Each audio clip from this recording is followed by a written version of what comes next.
owns this land, or manages this land, and said, look, can we establish blocks of production species down below?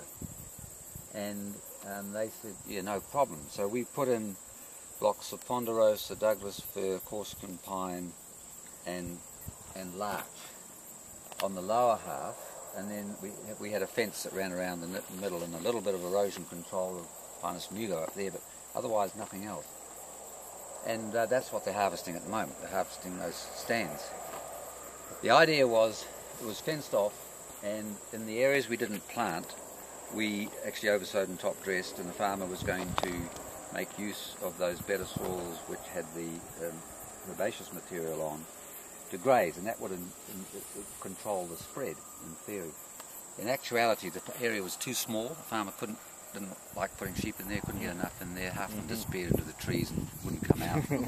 So it got less grazing than out across the road, and that's why it started filling in with contorta coming from back here. But further out, that was until late 1980 almost. We were standing and there was not a conifer there. And even in 2000, yeah, you sort of had to look for them. Well, you see them, but certainly not the blanket cover that is there now. And but since then, with the infilling of trees over there, which have been allowed to cone, and also grains of seed coming from the contorta back here, although as I say, a lot of that's been removed now, and a lot of it, it's done what you can see there now. And they have it's worth hundreds of thousands of dollars a year, a program to try and control it. And it's aimed at bringing it all back into this core area that you can see. So before it stretched, well, it still is the odd one, stretching way back behind that hill there.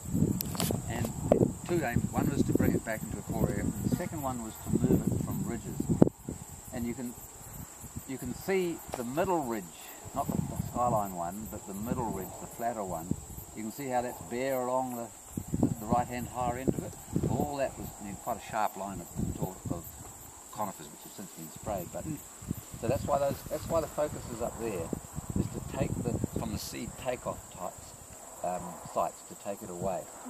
You can still see a few poking over above the beach remnant over there, and I wouldn't mind betting if we look closely they would have been sprayed along with the spraying that you can see down to the right of those on the lower slopes.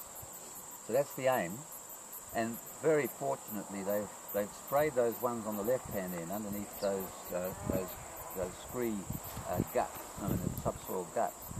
I'm really pleased to see that, because they had started removing them physically and then they stopped. You can see where they stopped, and they just ran out of money. And so now they've got into spraying them.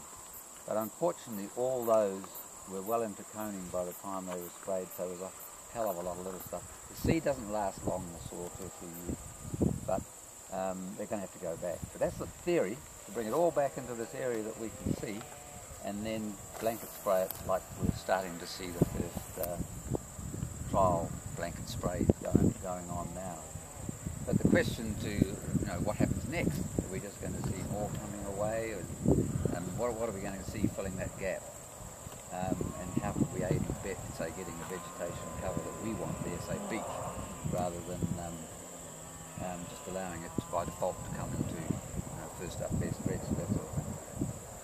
So that's the story over there at the moment. And as I say, hopefully in 10 years' time you're driving through here, there'll be a sea of brown stuff, or pretty much decayed by then, with hopefully something else coming up through it that is less invasive.